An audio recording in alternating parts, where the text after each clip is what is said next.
South India shopping mall kilo sale అభిమానుల కోరికపై శ్రావణంలో కూడా ఆషాఢం ధరలకి. Madam, ప్రస్తుత కాలంలో భార్యాభర్తలని చూసుకుంటే ఎక్కడ అన్యోన్యత అనేదే లేకుండా పోయింది. వాళ్ళకున్న కిడ్స్ కోసం కానీ ఫ్యామిలీ రెస్పాన్సిబిలిటీస్ కోసం మాత్రమే ఈ రిలేషన్ కంటిన్యూ చేస్తున్నారేమో అనేటట్టుగానే అయిపోయింది. ఒకప్పటి కాలంలో చూసుకుంటే మనం పెద్దవాళ్ళని తాతయ్యలు అమ్మలు ఆ కాలంలో చాలా రిలేషన్ అనేది మంచి గుడ్ రిలేషన్ కనిపించేది వాళ్ళలో. ఎందుకు మేడం, రీజన్ ఏంటి? వాళ్ళకి వీళ్ళకి మధ్య, ఈ జనరేషన్కి ఆ జనరేషన్కి మధ్య ఇంత తేడా ఎందుకు? అంటే ఇక్కడ ఎలా ఉంటుందంటే, అప్పట్లో మనకి ఇంత కాంక్రీట్ బిల్డింగ్స్ లేవు కదా. లేవు మేడం. చిన్న గుడిసెలు, ఓకే, చక్కగా అందరూ ఉమ్మడి కుటుంబాలు ఉండేవి. అవతల ఊర్లో ఎవరున్నారు తెలిసేది, లేకపోతే అవతల రాష్ట్రాల్లో ఎవరున్నారో తెలిసేది. కానీ ఇప్పుడు ఈ కాంక్రీట్ బిల్డింగ్స్ వచ్చాక పక్క ఫ్లాట్లో ఎవరున్నారో కూడా తెలియట్లేదు. అంటే అంత వేరియేషన్స్ పెరిగిపోయినాయి. బట్ అంటే మారుతున్న కాలమాన పరిస్థితులకు అనుకూలంగా మనము మారాలి. అంటే అప్పట్లో ఎలా ఉండేదంటే, ఉమ్మడి కుటుంబాలు ఉండటంతో పెళ్ళయిన తర్వాత ఒక వైఫ్ అండ్ హస్బెండ్ ఎలా ఉండాలి ఏంటనేది పెళ్లికి ముందు ఏం చేసేవారంటే, ఒక మ్యారేజ్ సెట్ అయింది అనుకున్నప్పుడు ఎవరైతే వైఫ్ అండ్ హస్బెండ్ బాగుంటున్నారో వాళ్ళ దగ్గరికి అమ్మాయిని పంపించేవారు, అటు వాళ్ళ అబ్బాయిని పంపించేవారు. అంటే వాళ్ళు నేర్చుకుంటారు. అవును, అక్కడ కొన్ని విషయాలు నేర్చుకుంటారు. వాళ్ళ భార్యాభర్తలు ఎలా ఉన్నారు, ఏంటి, ఏం చేస్తున్నారు అని తెలుసుకుంటారని మ్యారేజ్ సెట్ అయిన కొన్ని రోజులకి పంపించేసేవారు. ఓకే, అక్కడ వాళ్ళు వైఫ్ అండ్ హస్బెండ్ ఎలా ఉన్నారు ఏంటి అనేది వీళ్ళు కాస్త తెలుసుకునేవారు. ఓకే, తెలుసుకున్నాక మ్యారేజ్ అయిన తర్వాత ఏమైనా గొడవలు వస్తే పెద్దవాళ్ళు ఏమనేవారంటే, కొన్ని బాగా సివియర్ అయితే వీళ్ళు కూర్చోబెట్టి తాతలో అమ్మమ్మలో నాన్నమ్మలో కూర్చోబెట్టి మాట్లాడేవారు. లేదు అంటే వాళ్ళకి వదిలేయండి, వాళ్ళు చూసుకుంటారని అప్పట్లో పెద్దవాళ్ళు అనేవారు. ఓకే, దాంతో ఏమయ్యేదంటే, ఓకే వాళ్ళు తెలుసుకుంటారు అనేటప్పటికీ మేము తెలుసుకోవాలా అనే ఆలోచన వీళ్ళకి వచ్చి, ఏదైనా సమస్య వస్తే దాన్ని ఎలా పరిష్కరించుకోవాలని వాళ్ళుగా ఆలోచించుకునేవారు, వైఫ్ అండ్ హస్బెండ్ కూర్చొని మాట్లాడుకొని. ఓకే, ఓకే, అలా చేసేవారు. ప్లస్ ఏంటంటే, ఎవరైనా వాళ్ళ రూమ్లోకి వెళ్ళాలి అంటే వెళ్ళనిచ్చేవారు కాదు. వాళ్ళ ప్రైవసీ వాళ్ళకు ఉండేది. వాళ్ళ స్వతంత్రత వాళ్ళది, వాళ్ళ రూమ్ అది, మీరు వెళ్ళడానికి లేదు. ఎప్పుడైనా అవకాశం ఉంటే వాళ్ళు బయటకు పిలిచి ఏమన్నా ఉంటే అడగండి అనే వేలో ఉండేది. ఓకే, ప్లస్ అప్పట్లో మ్యారేజెస్ కూడా ఎలా ఉండేయంటే, ఒక 5 days 6 days ఉండేది. అందులో ఒక రోజు వరుసైన వాళ్ళకి ఒక రోజు పెట్టేవారు. ముత్తాతల నుంచి లేదా బావా మరదల నుంచి అందరూ ఆ రోజు గ్యాదర్ అయ్యేవారు. గ్యాదర్ అయ్యి సరదాగా జోకులు వేసుకోవటం, అది అంటే వరుసైన వాళ్ళని ఎలా ఏడిపిస్తారు ఏంటనేది చాలా హెవీగా ఉండేది ఆ 1 day ఫుల్. ఓకే, ఎప్పుడైతే అలా అంటే బావని మరదలు ఇలా ఏడిపిస్తారు, లేకపోతే మరదల్ని బావలు ఇలా ఏడిపిస్తారు, అమ్మమ్మలు తాతయ్యలు ఇలా ఏడిపించుకుంటారు అనే వేలో ఆ రోజంతా గడిచేది. అక్కడ ఏమవుతుందంటే, లైంగికంగా సెక్స్ కోరికలు ఏమన్నా ఉన్నా అలా మాట్లాడుకోవటం వల్ల ఆ కోరికలు ఫ్రీ అయిపోయాయి.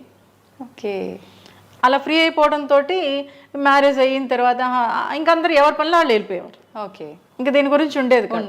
అంటే మనం అనుకుంటాం అప్పట్లో ఎవరు సెక్స్ గురించి చెప్పేవారు కాదు, బట్ ఆ రోజు ఉండటంతో ఇలా సరదాగా జోక్స్ చాలా ఎటకారంగా కూడా ఉండేవి. ఓకే, మీరు అబ్జర్వ్ చేయండి, తాతయ్య అమ్మమ్మని అనటం, నానమ్మని అనటం, ఇలా చాలా అసలు చాలా ఎక్కువ ఉండేవి అప్పట్లో. కానీ ఇప్పుడు ఏవి అంత సరదాగా అంత లవ్లీగా మాట్లాడుకోవటం చేయటం అప్పట్లో పెద్దవాళ్ళు మాట్లాడుకున్న ఎంజాయ్ చేసేవారు. ఓకే, ఎవరేమనేవారు కాదు. కానీ ఇప్పుడు ఎలా అయిపోయిందంటే, ఒక మ్యారేజ్ అనేది ఒక బిజినెస్ అయిపోయింది. ఓకే, ఇప్పుడు చూడండి, ప్రీ మ్యారిటల్ వెడ్డింగ్ షూట్ అని, ప్లస్ ఇంకా హెల్దీ అని, ఇవన్నీ అవన్నీ చెప్పి మొత్తం అసలు ఏదో కలగాపులంగా చేస్తున్నట్టు ఉంది. మ్యారేజ్ అనేది ఏంటంటే ఒక ఫోటో షూట్ కోసం, ఆ ఫోటోలు చూసుకోవడం కోసం, ఆ వీడియోలు చూసుకోవడం కోసం మాత్రమే మ్యారేజ్ చేస్తున్నారేమో అని అనిపిస్తుంది. ఓకే, అందులో అంత అద్భుతంగా కనిపించాలనుకుంటా, అంటే అద్భుతంగా కనిపించాలి, కానీ మనసు ఎలా ఉంటుందంటే నీళ్ళు. అంటే ఇవన్నీ ఇంపార్టెంటే కానీ వీటితో పాటు మనకు మానవ సంబంధాలు అనుబంధాలు కూడా అవి ఉండట్లేదు. అవును, ఇప్పుడు చూడండి, మీరు అప్పట్లో ఏంటి, ఒక మ్యారేజ్ సెట్ అయిన తర్వాత అందరు బంధువులందరూ వచ్చేసి పిండి వంటలు చేసేవారు, ఈ పసుపు దంచడం కానీ అసలు ప్రతిదీ చేసేవారు. ఇప్పుడు హెల్దీ అంటున్నారు, లేకపోతే మెహందీ అంటున్నారు, అది సంగీత్ అంటున్నారు, ఎవరు డాన్స్ చేస్తున్నారు? డబ్బులు పెట్టి తీసుకొచ్చుకొని వాళ్ళతో డాన్సులు చేయిస్తున్నారు అంతే. కానీ అప్పట్లో ముసలి వాళ్ళు కూడా చేసేవారు, చాలా సరదాగా పాటలు పాడేవారు, వాళ్ళే పాటలు పాడేవారు. అసలు ఎంత అద్భుతంగా పెళ్లి కూతురు చేసినప్పుడు, పెళ్లి కొడుకుని చేసినప్పుడు వాళ్ళని తీసుకొచ్చి మీరు పాటలు పాడండి, లేకపోతే దగ్గర వాళ్ళు ఎవరన్నా నువ్వు బాగా పాడుతావు పాటలు, నువ్వు పాడు అని ఇలా పిల్లల దగ్గర నుంచి పెద్దవాళ్ళ వరకు మన బంధువుల్లో ఎవరు బాగా పాటలు పాడతారు, ఎవరు బాగా డాన్స్ చేస్తారని తీసుకొచ్చి చేయించేవారు. ఓకే. అప్పుడు మన కోరిక తీరిపోయేది, అవును, ఫ్రీ అయిపోయేవాళ్ళు. ఎప్పుడైతే ఫ్రీ అయిపోయామో ఫ్రీ ఆలోచనలు వస్తాయి, పాజిటివ్ ఆలోచనలు పెరుగుతాయి.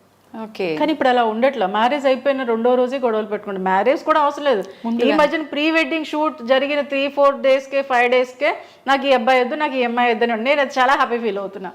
ఎందుకని మేడం? ఎందుకు అంటే ఇక్కడ లక్షలతో అయిపోయింది. ఓకే. ప్రీ వెడ్డింగ్ షూట్ అంటే ఒక 10 లక్షలు లేదా 20 లక్షలు 5 లక్షలతో అయిపోతుంది కదా. అమ్మయ్య ఈ 5 లక్షలతో వీళ్ళది అయిపోయింది, పెళ్ళైతే మళ్ళీ కోట్లు. ఓకే. ఆ వేలు అంటే అది సరదాగా సిల్లీగా అనిపిస్తుంది, కానీ అది చాలా సీరియస్. ఎందుకంటే ఇప్పుడు మ్యారేజ్ చేసుకుంటున్నారు, అసలు వైఫ్ ఎలా ఉండాలి, ఒక భర్త ఎలా ఉండాలి అంటే నేను ఒకటే చెప్తాను. ఇప్పుడు మీరే ఉన్నారు, ఓకే మేడం, మీరు మ్యారేజ్ చేసుకుంటే మీరు ఇంకొక ఇంటికి వెళ్ళాలి. ఇప్పుడు మీ బ్రదర్ ఉంటే మీ ఇంటికి ఇంకొక అమ్మాయి వస్తుంది. అంటే మన కల్చర్ ఎలాంటిది. అవును. ఓకే. కానీ ఆ కల్చర్ నాకు వద్దు అనే వేలో ఉంటున్నారు. అవును. కానీ అది లేకపోతే ఎలా? ఇప్పుడు నువ్వు ఇంకొక ఇంటికి వెళ్తున్నావు, నీ ఇంటికి ఇంకొక అమ్మాయి వస్తుంది. ఇప్పుడు నీ ఇల్లు ఇది, ఆ అమ్మాయి ఇల్లు అది. అదే. కానీ నాకు ఇదేమొద్దు, మా అమ్మ వాళ్ళ ఇంట్లో ఉంటా అనేవి. అది ఎంత రాంగ్ అంటే మన సంస్కృతిని, మన సాంప్రదాయ వ్యవహారాల్ని మనం నాశనం చేస్తున్నట్లే కదా. అవును మేడం. అది నాశనం అయిపోతే ఇప్పుడు ఇతర దేశాల్లో మనం తిట్టుకుంటున్నాం, వీళ్ళకి ఫ్యామిలీ కల్చర్ ఉండదు అని. ఇప్పుడు మనమే అలా తయారవుతే ఎలా? కాబట్టి దీన్ని కొంతైనా కాపాడుకోవాలంటే ఇప్పుడు ఓకే, మన మ్యారేజ్ అనేది ఇప్పుడు ఇద్దరూ సంపాదించాలి, అవసరం. ఎందుకంటే పిల్లల స్టడీస్ పరంగా కానీ ఏది చూసుకున్నా కానీ. బట్ వీళ్ళిద్దరే సరిగ్గా లేకపోతే తర్వాత ఏముంది? సో కాబట్టి ఏంటంటే ఇప్పుడు కండిషన్ చూస్తే ఓకే, పెళ్లి చేసుకుంటున్నారు, ముందుకెళ్తున్నారు అంటే ఇక్కడ ఆర్థిక స్వేచ్ఛ పెరిగింది అమ్మాయికి. కానీ వెరీ గుడ్. ఎందుకంటే ఎలా ఉంటుందంటే అప్పట్లో మా నాన్నమ్మ ఒకటే మాట అనేది, ఏంటి భార్యాభర్తలు లేదా అత్త కోడలు తిట్టుకుంటున్నారు ఏంటంటే, అప్పట్లో మగాడట వీళ్ళందరూ అమ్మాయిలు అత్తమామలు అందరూ కలిసిపోతున్నారు, నన్ను పట్టించుకోవట్లేదు, వీళ్ళిద్దరి మధ్యన గొడవలు పెడితే వీళ్ళప్పుడు నన్ను బాగా చూసుకుంటారని చెప్పి మగాడే అత్తకి కోడలికి గొడవలు పెట్టాడు. అది ఇప్పుడు డెవలప్ అయిపోయింది అంతే. ఓకే. కానీ ఇక్కడ ఎలా ఉంటుందంటే ఓకే, గొడవలు పెట్టాడంటే ఇప్పుడు ఎవరు సఫర్ అవుతున్నాడు? మగాడే కదా. అంతే కదా. అంటే క్రియేట్ చేసింది మగాడే. అవును. సో కాబట్టి ఇప్పుడు సఫర్ అవుతుంది తనే, ప్లస్ ఫ్యామిలీ మొత్తం. అవును. ఓకే. అంటే ఆ వేలో అంటే పూర్వం అలా ఉండేది, ఇలా ఉండేది. ఫస్ట్ పితృస్వామ్య వ్యవస్థ ఉంది, తర్వాత మాతృస్వామ్య వ్యవస్థ ఉంది, అన్నీ ఉన్నాయి. అంటే మారుతున్న దానికి అనుకూలంగా మనల్ని మనం మార్చేసుకుంటున్నాం. మనం ఏమనుకుంటే అది కరెక్ట్ అనే వేలోకి వెళ్ళిపోతున్నాం. కానీ ఓకే, ఇప్పుడు ఎలా ఉంటుందంటే ప్రతి మనిషిలో మంచి చెడు రెండు ఉంటాయి. అలా ఉంటున్నప్పుడు నువ్వు ఒక ఇంట్లో పెరిగొచ్చావు, ఒక 25 years 20 years, ఆ అబ్బాయి ఇంకొక ఇంట్లో పెరిగొచ్చాడు. ఓకే. పెరిగొచ్చినప్పుడు ఎలా ఉండాలి? కాస్త ఈ అమ్మాయి మారాలి అంటే కాస్త టైం పడుతుంది. వెంటనే మారిపోతుందంటే ఇక్కడ నేను ఇంకోటి కూడా చెప్తా. ఓకే. ఒక అబ్బాయి పెళ్ళైన తర్వాత అత్తమామలు ఏమన్నా అంటే అది ఈ అమ్మాయి ఇంటికి వచ్చిన తర్వాత కూడా ఎప్పుడైనా ఏదైనా గొడవ అయితే అదిగో ఆ రోజు మీ అమ్మ అలా అంది, మీ నాన్న ఇలా అన్నాడు, లేకపోతే మీ అక్క ఇలా అందని అంటారు. అవును. ఒకసారి హ్యూమన్ రైట్స్ వాళ్ళది మీటింగ్ పెడితే నేను వెళ్ళాను, అందరూ జెంట్సే వచ్చారు. ఓకే. ఒక ఆయన లేపెళ్ళాం, మీ అత్తగారింటికి మీరు ఎన్నిసార్లు వెళ్తారంటే సంవత్సరానికి ఒకసారి 2 సంవత్సరాలకు ఒకసారి వెళ్తాం అన్నాడు. వెరీ గుడ్ అన్న. 2-3 అయితే అందరూ అదే చెప్పారు. Okay. Okay, very good sir. ఇప్పుడు మీ అత్తగారు మీరు వెళ్ళిన సంవత్సరానికో 2 సంవత్సరాల క్రితం ఏదో ఒక మాట అంది, ఇంటికి వచ్చిన తర్వాత సంవత్సరం తర్వాత ఏదో గొడవ అయింది, మీ అమ్మ ఇలా అంది, మీ నాన్న ఇలా అన్నాడు, మీరు అంటారా అంటే అంటామని. Very good. అన్నప్పుడు మీ భార్య ఎంత సఫర్ అవుతుంది? అలాగే మీ ఇంట్లో మీ అమ్మ నాన్న మీ చిన్నప్పటి నుంచి ఉంటారు, పెళ్ళయ్యాక కూడా ఉంటారు, రొటీన్గా ఉంటుంది. ప్రతిరోజు మీ అమ్మ కానీ మీ తమ్ముడు కానీ మీ సిస్టర్ కానీ ఏమన్నా అంటే మీ భార్య మీకు వచ్చి చెప్తే మీరు ఏమంటారు? వెంటనే కొట్టడం కానీ అనేసారు, క్యాజువల్గా కొట్టడం కానీ తిట్టడం కానీ. అంటే సంవత్సరం క్రితం మీ అత్తగారో లేకపోతే పెళ్ళైనప్పుడు మీ మామగారో మరిదో అన్న విషయాన్ని మీరు 1 year తర్వాత ఉంటే ప్రతిరోజు మీ వాళ్ళు అంటున్న విషయాన్ని ఈ అమ్మాయి అంటున్నప్పుడు మీరు ఏం చేయాలి? ఇవి చాలా సిల్లీ. అవునవును. అసలు వీటి వల్ల గొడవలు పెట్టుకుంటే నీకు కోట్లు వస్తాయి, లేకపోతే బంగారం వస్తుందా? ఏమీ రాదు. ఇంకా గొడవలు ఎక్కువ అవుతాయి, డబ్బు రాదు, బంగారం రాదు, బట్ మళ్ళీ డబ్బులు పెట్టాలి, ఎందుకంటే మళ్ళీ హాస్పిటల్కి వెళ్ళాలి. సో అంత అవసరమా? బట్ ఈ విషయాన్ని దీనివల్ల ఏమన్నా నువ్వు మరింత బాగా జాబ్ చేయగలుగుతావా? లేకపోతే మీ వైఫ్ అండ్ హస్బెండ్ బాగా ఉండగలుగుతారా అంటే ఏమి ఏమి ఉండదు మేడం. ఎప్పుడు కూడా వైఫ్ అండ్ హస్బెండ్ మధ్య అయితే ఏదైనా గొడవలు అవుతున్నా అవి రీసైకిల్ ఎప్పుడు తిరుగుతూనే ఉంటాయి. ఈ రోజు గొడవ అయింది 10 రోజుల తర్వాత గొడవ అవుదంటే మనం చెప్పలేం, అవ్వచ్చు అవ్వకపోవచ్చు. బట్ కాబట్టి ఇక్కడే వదిలేసేయాలంతే. ఎప్పుడైతే అలా వదిలేసామో ఆటోమేటిక్గా మైండ్ ఫ్రీ అవుతుంది. కాసేపటికే ఓకే నా భార్యే కదా నన్ను ఉంది, లేకపోతే నా భర్తే కదా, అలాగే మీ అమ్మా నాన్న చెప్పారు మీ వైఫ్ గురించి, లేకపోతే మీ వైఫ్ వాళ్ళ గురించి చెప్పింది అని ఇవద్దు వదిలేసే, ఇవేం ఉపయోగం లేనివి కదా అని ఇద్దరు అనుకోగలగాలి. ఓకే, అలాగే ఒకటే చెప్తున్నా, ఎందుకంటే ఒక వైఫ్ నీ ఇంటికి వచ్చినప్పుడు తన అక్కడ అపురూపంగా పెరిగిన అమ్మాయి ఒక మహారాణి లాగా అసలు కాలు కింద పెట్టకుండా పెంచిన సందర్భాలు కూడా కొన్ని ఉంటున్నాయి. కాబట్టి ఏంటంటే నీ ఇంటికి వచ్చినప్పుడు నీ వ్యక్తిత్వం, నీ వ్యక్తి అయినప్పుడు నీ తల్లిదండ్రుల ముందు నీ అక్క చెల్లెల ముందు తిట్టాల్సిన అవసరం లేదు. నువ్వు తిట్టు, రూమ్లో తిట్టు, ఏమందు.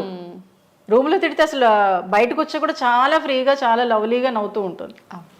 ఇక్కడ 10 మంది ముందు ఎట్టి పరిస్థితుల్లో ఒక మగాడు అనేవాడు తిట్టకుండా ఉంటే భర్తని నెత్తి మీద పెట్టుకొని చూసుకుంటుంది భార్య.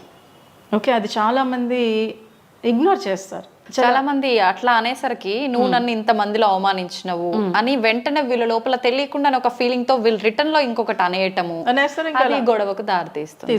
సో కాబట్టి ఏంటంటే అది ఎప్పుడు కూడా వైఫ్ అయినా కానివ్వండి, తన భర్త తను ఏమన్నా అన్నా కానివ్వండి, స్మూత్ గా చెప్పగలగాలి. అరే ఇది కాదు, ఇలా అందరి ముందు చెప్పాల్సిన అవసరం లేదు, నువ్వు ఒంటరిగా చెప్పు. కొంతమంది వింటారు, కొంతమంది వినరు. బట్ వినేవాళ్ళు ఈ మధ్యన కాస్త పెరిగారు, ఒక 1%. ఎందుకంటే సైకాలజీ ప్రకారం ఏమవుతుందంటే ఒక 200 years ఇంకా పడుతుందట మగాళ్ళు మారడానికి. ఓకే, సో కాబట్టి ఈ లోపల మనం ఫైట్ చేయాలి, అంతే, యుద్ధం చేయాలి. అంటే ఇంతకుముందు ఏంటంటే భారతదేశానికి పాకిస్తాన్కి గొడవ జరిగితే ఇప్పుడు మనం మగాళ్ళతో ఫైట్ చేయాలి. అంటే ఫైట్ చేయడం అంటే మన హక్కుల్ని మనం ఫ్రీగా ఉండటం కోసం, వాళ్ళతో కలిసిమెలిసి ఉండటం కోసం యుద్ధం చేయాలి. ఓకే, ఆ యుద్ధం అంటే భయంకరమైన యుద్ధం కాదు, మనతో మనం యుద్ధం చేసుకుంటే ముందుకెళ్ళడానికి అవకాశం ఉంటుంది. ఎందుకంటే ఒక ఫ్యామిలీ అనేది ఒక ఆడదానికి కానీ మగాడికి కానీ ఒక చక్కటి బాధ్యతని తెలియచేస్తుంది, మనం ఉన్నతంగా ఎదగటానికి సపోర్ట్ ఇస్తుంది. అవును. ఓకే, ఇప్పుడు ఎలా ఉంటున్నారంటే ఒక గదిలో 4 గోడలు ఉంటున్నాయి కదా, ఆ 4 గోడలాగా ఆ గోడ నీది, ఈ గోడ నాది, అది పిల్లోడిది, ఇది పిల్లది, ఆ వేలో ఉంటున్నారు. కానీ దానివల్ల ఏమవుతుందంటే మానసిక సమస్యలు పెరిగిపోవడానికి ఎక్కువ ఛాన్సెస్ ఉంది. ఓకే, కమ్యూనికేషన్ సరిగ్గా ఉండట్లేదు. ప్లస్ వాళ్ళు అసలు చాలా మంది హస్బెండ్స్ కానీ వైఫ్స్ కానీ ఆర్థికంగా కూడా కూర్చొని డిస్కస్ చేసుకునే సమయం ఉండటం లేదు అంటున్నారు. నిజమే. కానీ సీఎంకైనా పిఎంకైనా ఎవరికైనా 24 hours మాత్రమే. దాన్ని మనం గుర్తుపెట్టుకోవాలంటే. అవును, సమయాన్ని ఆగమంటే ఆగుతుందా? ఆగదు. తన పని తను చేసుకెళ్ళిపోద్ది. ప్రకృతి ఈరోజు భయంకరమైన సునామీ వచ్చింది, మర్నాడికి ఎంత ప్రశాంతంగా ఉంటుంది. సో కాబట్టి మన ఇంట్లో గొడవలు అవుతాయి. గొడవలు అవ్వకపోతే జంతువులకి వాటికి గొడవలు అవుతాయా? లేదు కదా. మన గొడవలు అయినప్పుడు ఇంకా యాక్టివ్ అవుతూ ఉంటాం, ఇంకా షార్ప్గా తయారవుతూ ఉంటాం. కాబట్టి అప్పుడప్పుడు గొడవలు అవ్వాలి. బట్ ఆ గొడవలు అయినా అది ఎంతవరకు మనకు అవసరం, ఎంతవరకు అవసరం లేదు అనే వేలో వైఫ్ అండ్ హస్బెండ్ ఆలోచించుకోగలగాలి. ఓకే, అప్పట్లో పూర్వం అలా ఉన్నారు, ఉమ్మడి కుటుంబాలు ఉన్నారు, వెరీ గుడ్. అప్పుడు పరిస్థితి అప్పుడుది, ఇప్పుడు పరిస్థితి ఇప్పుడుది. సో ఇప్పుడు ఏంటి, మన ఫ్యామిలీని మనం ఎలా చూసుకోవాలని వైఫ్ అండ్ హస్బెండ్ మాట్లాడుకోవాల్సిన చాయిస్ వీళ్ళిద్దరికి మాత్రమే ఉంది. దాన్ని వీళ్ళే యూటిలైజ్ చేసుకోగలగాలి. ఎప్పుడైతే అలా యూటిలైజ్ చేసుకున్నారో ముందుకెళ్ళడానికి అవకాశం ఉంటుంది. ఈ మధ్యన మాక్సిమం చాలా మంది ఏం చేస్తారంటే అప్పట్లో చాలా సరదాగా లవ్లీగా అద్భుతంగా వైఫ్ అండ్ హస్బెండ్ మాట్లాడుకునేవారు, మిగిలిన వాళ్ళు కలగజేసుకునేవారు కాదు. వాళ్ళు ఎలా వెళ్ళినా ఎక్కడికి వెళ్ళినా అప్పుడైనా సరే ఒరే అమ్మాయిని తీసుకెళ్ళి పుట్టింట్లో వదిలేరా, కొన్ని రోజులు ఉండొస్తుంది, లేకపోతే ఇద్దరు కలిసి వెళ్ళండిరా అనేవారు. కానీ ఇప్పుడు అలా కాదు, నీ ఇంటికి నువ్వు వెళ్ళు, నా ఇంటికి నేను వెళ్తా, ఆ వేలో ఉన్నారు. అక్కడ కమ్యూనికేషన్ ఏముంటుంది? ఇప్పుడు 10 మందితో కలిస్తేనే కదా. 10 మందితో మన పిల్లలు మింగ్లింగ్ చేయటం వల్లే రేపన్న రోజున ఎక్కడికైనా వెళ్ళినా వాళ్ళు హ్యాపీగా ఉండగలుగుతారు. ఎందుకు అంటే ఇక్కడ అలవాటు పడ్డారు, ఈ మనుషులు ఇలా ఉంటారు, ఇలాంటి మనుషులు ఇంకో చోట ఎదురైతే అప్పుడు వాడికి అర్థమైపోతుంది ఇలా ఉంటే బాగుంటుంది, కాబట్టి హ్యాపీగా ముందుకు వెళ్ళిపోతారు. కానీ ఇప్పుడు పిల్లలు అలా వెళ్ళట్లేదు కదా. ఎందుకు? వీళ్ళు నేర్పించకపోవటం వల్ల సఫర్ అవుతున్నారు. అందుకే మానసిక సమస్యలు పెరిగిపోతున్నాయి. సో కాబట్టి ఏంటంటే ఒక వైఫ్ అండ్ హస్బెండ్ కరెక్ట్ వేలో ఉండాలంటే మీ కమ్యూనికేషన్ ఎలా ఉంది, మీ ఫిజికల్ రిలేషన్ ఎలా ఉంది, ప్లస్ మీ ఆర్థిక స్వేచ్ఛ ఎలా ఉంది, ఈ మూడింటిని మీరు అబ్జర్వ్ చేసుకొని ముందుకెళ్తే మటుకు హ్యాపీగా ఉండగలుగుతారు. అలాగే అంటే ఫిజికల్ రిలేషన్ అంటే లైంగికంగా ఓన్లీ సెక్సే కాదు, ఓకే. మాట్లాడుకునే విధానంలో కూడా లవ్లీనెస్ ఉంటుంది. ఎందుకంటే ఒక మగాడు బయట ఆడదాంతో చాలా అద్భుతంగా లవ్లీగా మాట్లాడేస్తాడు. అదే ఇంటికి వచ్చి ఒక భార్యతో నా భార్యే కదా అనుకుంటాడు. కాదు, బయట సినిమాలో మనం చూస్తూ ఉంటాం, అది సినిమానే కదా అనుకుంటాం. ఏం కాదు, సినిమా జీవితాన్ని చూసే సినిమాలు తీశారు, ఇక్కడి నుంచి అక్కడికి వెళ్ళింది. ఓకే. సో అది మీరు చూసి నేర్చుకోండి. ఎందుకంటే ఒక మాట అనేది మనల్ని ఒక ఉన్నతమైన వ్యక్తిగాను మార్చచ్చు, చంపేని కూడా చంపేయచ్చు. సో కాబట్టి ఏంటంటే ఆ మాట్లాడే విధానం, మీరు ఎలా మాట్లాడుతున్నారు మీ వైఫ్తో కాటి మీ హస్బెండ్తో ఎలా మాట్లాడుతున్నారు మీకు మీరుగా అబ్జర్వ్ చేసుకోండి. ఎవరో చెప్తే వచ్చేది కాదు. సినిమాలు చూడండి, ఇంకా తప్పదు. ఇంతకు ముందంటే అమ్మమ్మల దగ్గర నాన్నమ్మల దగ్గర ఉండేవాళ్ళం, పెద్ద పెద్ద వాళ్ళ దగ్గర ఉండేవాళ్ళం కాబట్టి అక్కడ వాళ్ళు ఎలా మాట్లాడి తెలిసేది. ఇప్పుడు తెలియట్లేదు కాబట్టి సినిమాలు చూడండి, వెబ్ సిరీస్ ఇంకా అద్భుతంగా వచ్చేసాయి. మొన్న ఎవరో అంటున్నారు కొరియన్స్ వెబ్ సిరీస్ ఎందుకు చూస్తారని నేను ఒక పాపని అడిగితే చాలా ఎమోషన్స్ ఉంటాయండి అని. నేను ఒకసారి చూసాను, నిజంగా అంటే ఒక అబ్బాయి ఒక అమ్మాయితో ఎలా మాట్లాడితే ఎలా ఉంటుంది, వాళ్ళు ఎలా పడిపోతారు, వాళ్ళు ఎంత హ్యాపీగా మనతో ఉంటారు అనేది చాలా బాగా చూపిస్తున్నారు అందరూ. ఓకే. సో కాబట్టి అంటే మనం ఎందుకు మాట్లాడకూడదు, నా భార్యే కదా నా భర్తే కదా. ఓకే. అది అసలు చచ్చిపోయింది నాకు తెలిసి. కొంతమంది మీరన్నట్టుగా సినిమాలు చూసి ఎవరినో చూసి ఇన్స్పైర్ అయ్యి నేను ఇట్లా ఉండాలి అనే మార్పు వాళ్ళలో వచ్చిన అపోజిట్ పర్సన్ చాలే ఆపింగా ఎక్కడో చూసి వచ్చినాయి ఆ టైప్ లో మాట్లాడే వాళ్ళు కూడా ఉంటుంటారు కదా మేడం. అట్లా కూడా కొంచెం ఇలాంటి వాటికి దూరంగా ఉండే వాళ్ళు కూడా ఉంటుంటారు, అంతే కదా. అది చాలా ఎక్కువ ఉంది ఈ మధ్యన, ఎందుకంటే తెలియట్లేదు. స్కూలు చదువు జాబ్ వచ్చేసింది పెళ్ళి అయిపోయింది, అంతే అంతే, ఏం లేదు. దానివల్ల తెలియట్లేదు. ఎందుకంటే ఒకసారి ఒక కేసు వస్తే నీ భార్యకి ఏమైనా తీసుకెళ్తావంటే ఏం తీసుకెళ్ళాలండి అన్నాడు. నేను నైట్ ఇంటికి వచ్చే ముందు ఓ పువ్వులో లేకపోతే ఒక స్వీటో ఏదో తీసుకొస్తే హ్యాపీ ఫీల్ అవుతుంది కదా అంటే అది అవసరమా అండి అన్నాడు. అంటే పూర్వం ఎలా ఉండేది, కంపల్సరీ ఇంటికి వస్తుంటే భార్యకి పువ్వులో స్వీట్లో ఏమిటి తీసుకెళ్లేవారు. అంటే తన ప్రేమని తెలియచెప్పడం. ఇప్పుడు అలా ఏమీ లేదు, ఎవరికి వాళ్ళు అన్నట్టు ఉంటున్నారు. సో కాబట్టి ఏంటంటే అది కంపల్సరీ పేరెంట్స్ చెప్పగలగాలి. పేరెంట్సే ఇప్పుడు ఈ మధ్యన చెప్పట్లేదు. ఎందుకంటే ఎలా ఏం చెప్తారంటే నువ్వు పెళ్ళి అయితే నీకు ఇంకా అంత అద్భుతంగా ఉంటుంది, ఒక ఇంద్రభవనాన్ని చూపించినట్టు ఒక రంగుల ప్రపంచాన్ని చూపించినట్లు ఒక అమ్మాయికి చూపించేస్తున్నారు. కానీ నేను ఒకటే చెప్తా, ఎక్కడికి వెళ్ళినా ఏదైనా సమస్య ఎదురవుతుంది, ఆ సమస్యను ఎలా ఓవర్కమ్ చేయాలనేది ఆలోచిస్తేనే వాళ్ళు ముందుకెళ్ళగలుగుతారు. అలాగే ఫిజికల్ రిలేషన్ చెప్పాను, అది ఎట్టి పరిస్థితుల్లో అమ్మాయి కూడా ఈ మధ్యన యాక్సెప్ట్ చేయట్లేదు. అబ్బాయి అయితే అమ్మ చెప్తే గదిలోకి వెళ్తున్నాడు. అవును, ఏ చిన్న సమస్య వచ్చినా అమ్మకు ఫోన్ చేస్తున్నాడు. అంతే. ఏంటది? ఈ సమస్య చాలా ఎక్కువగా ఉంది మేడం నిజంగా. అది చాలా భయంకరం. ఎందుకు అంటే ఏదో కిస్ చేస్తేనే పిల్లలు పుట్టేస్తారని కూడా చెప్పాడు ఒక అబ్బాయి. అంటే ఆ వేలో ఉన్నారు. అంటే వాడిని ఒక గాజు బొమ్మలో పెంచారు పాపం. జాబ్ వచ్చేసింది 2 lakhs, అక్కడ ఏదో వాడు తిట్టాడని చెప్పి రిజైన్ చేసి వచ్చేసాడు. పాపం పెళ్లి చేసేటప్పటికి భార్య మాట్లాడుతుంటే ఆ అమ్మాయి ఇష్టం. ఈ రోజుల్లో కూడా ఇట్లాంటి వాళ్ళు ఉన్నారా మేడం? నిజంగా అంటే పిల్లల్ని అలా పెంచుతున్నాం కదా, ఎక్కడికి వెళ్ళనివ్వట్లా. స్కూల్కి పంపిస్తున్నాం, మళ్ళీ ఇంటికి తీసుకొస్తున్నాం, మళ్ళీ హాస్టల్లో పడేస్తున్నాం. హాస్టల్ అయిపోయాక జాబ్ వస్తుంది, జాబ్కి వెళ్ళిపోతున్నాడు. ఇంకేం తెలుస్తుంది ఫ్రెండ్స్తో కానీ బంధువులతో కానీ. రీసెంట్గా మొన్నే ఒక సనత్ నగర్ కమ్యూనిటీ హాల్ మహిళా దినోత్సవం పెడితే ఒక 10 years బాబుని పిలిచాడు. అమ్మమ్మ పేరేంటి, నాన్నమ్మ పేరు తెలియదు అన్నాడు. అయ్యో, ఇది మరీ ఘోరం మేడం నిజంగా. ఒకసారి ఆలోచించండి. అంటే మన రిలేషన్స్ కానివ్వండి ఏ వేలోకి వెళ్ళిపోతున్నాయి. ఓకే, అది కాబట్టి ఇవన్నీ మనం మర్చిపోతే ఇక్కడ లవ్లీనెస్ ఎక్కడ ఉంటుంది? అంతే, ఏముండదు. Artificial life. ఏదో ఇప్పుడు అన్ని ఏంటి ఒరిజినల్ పూలు మర్చిపోయి ఆర్టిఫిషియల్ పూలు అక్కడ పెళ్లి టైంలో నేను మొన్న ఏదో మ్యారేజ్కి వెళ్ళినప్పుడు పెళ్లి కూతురు కూడా ఆర్టిఫిషియల్ పూలు పెట్టారు. ఇంకేంటి ఇది కూడా ఆలోచించాలి. ఏంటి పెళ్ళైన తర్వాత హస్బెండ్ చనిపోతే బొట్టు పూలు తీసేస్తారు కదా, అంటే ఒక ఆడదాన్ని ఇంకొక ఆడదానితో అవమానిస్తున్నారు. ఇప్పుడు ఆర్టిఫిషియల్ పూలే పెట్టుకుంటున్నారు. ఇంకేంటి పెట్టుకుంటే ఏంటి, పెట్టుకోపోవడం ఏంటి, ఇక అవసరం లేదు కదా. ఇవన్నీ ఏంటంటే అప్పట్లో రాజా రామ్మోహన్ రాయ్ గారు ఇవన్నీ ఫైట్ చేయడంతో కొంత ఈ మేరకు వచ్చాం. ఇప్పుడు మన ఆడవాళ్లే ఫైట్ చేయగలగాలి. ఓకే, ఎందుకంటే ఇప్పుడు మన ఇబ్బంది పడినా సఫర్ అయినా ఒక ఆడదే ఇంట్లో. ఆడది బాగుంటే ఆ ఫ్యామిలీ మొత్తం బాగుంటుంది. హెల్త్ పరంగా చూసుకుంటే చాలా మంది, నేను ఈ మధ్యన మహిళా దినోత్సవాలని అంటే నేను అవార్డ్స్కి వెళ్ళను, క్యాజువల్గా వెళ్తున్నప్పుడు హెల్త్ ఇన్సూరెన్స్లో ఎంతమందికి ఉందంటే అందులో ఒక 2-3 కూడా చేతులు ఎత్తలేకపోయారు. అంటే హెల్త్ మీద మహిళలకు అంత అవేర్నెస్ ఉంది, దాన్ని డెవలప్ చేయగలగాలి. ఓకే అమ్మా, కాబట్టి ఏంటంటే ఒక ఫ్యామిలీ బాగుండాలి అంటే అమ్మాయి బాగుండాలి, అమ్మాయి బాగుండాలంటే అటు తల్లిదండ్రులు బాగుండాలి, ఇటు అత్త మామలు కూడా బాగుండగలగాలి. ఎందుకంటే అబ్బాయికి అమ్మాయికి పెంచే విధానంలో ఆ డిఫరెన్సెస్ ఏంటనేది చెప్పగలగాలి. అబ్బాయి బాడీ పరంగా డిఫరెన్స్ ఉంటుంది, అమ్మాయికి డిఫరెన్స్ ఉంటుంది, మెంటల్గా కూడా కాస్త డిఫరెన్సెస్ ఉంటుంది. దాన్ని మనం పిల్లలకి చెప్తే అప్పుడు ఒక వైఫ్గా ఒక హస్బెండ్గా నేను ఎలా ఉంటే నా తర్వాత తరాన్ని నేను అందించగలుగుతాను. ఎందుకంటే ఈ సమాజం మన ద్వారానే ముందుకెళ్తుంది. ఓకే, మనం సరిగ్గా లేకపోతే తర్వాత తరం బాగోదు. సో కాబట్టి వైఫ్గా హస్బెండ్గా నువ్వెలా ఉంటున్నావు, నీ ఫ్యామిలీతో నువ్వేం చేస్తున్నావు. బయట అమ్మాయితో అద్భుతంగా మాట్లాడేసి వచ్చేసి ఇంట్లో అమ్మ నేను భార్యని తిడితే ఎలా? అవును, అది కుదరదు. ఇక్కడ కూడా అది చూపించు, అప్పుడు నువ్వు ఇంకా అద్భుతంగా ఎదుగుతావు.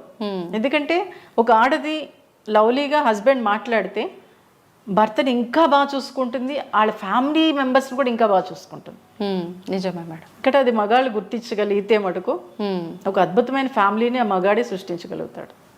ఆ అవకాశాన్ని వీళ్ళు ఉపయోగించుకుంటుంటే మన ఫ్యామిలీస్ బాగుంటాయి. అప్పటి తరం అయిపోయింది. ఇప్పటి తరాన్ని మనం ముందుకు తీసుకెళ్ళాలి, అది నీ చేతుల్లోనే ఉంది.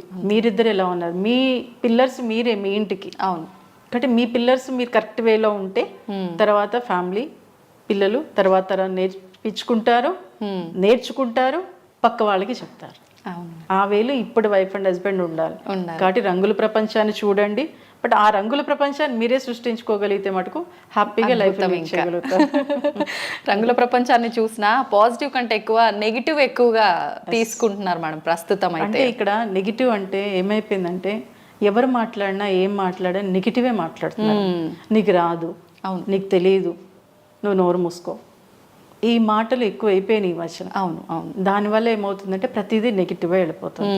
ఏది చేయాలన్నా ముందు డైలమా, డౌట్, నేను చెయ్యొచ్చా చేయకూడదు, నేను చదవచ్చా చదవకూడదు, నేను మాట్లాడచ్చా మాట్లాడకూడదు. ఈ డౌట్స్ ఎక్కువైపోయేటప్పటికి ఆటోమేటిక్గా నెగిటివ్ పెరిగిపోతుంది. అందుకే 60% నెగిటివ్ పెరిగింది.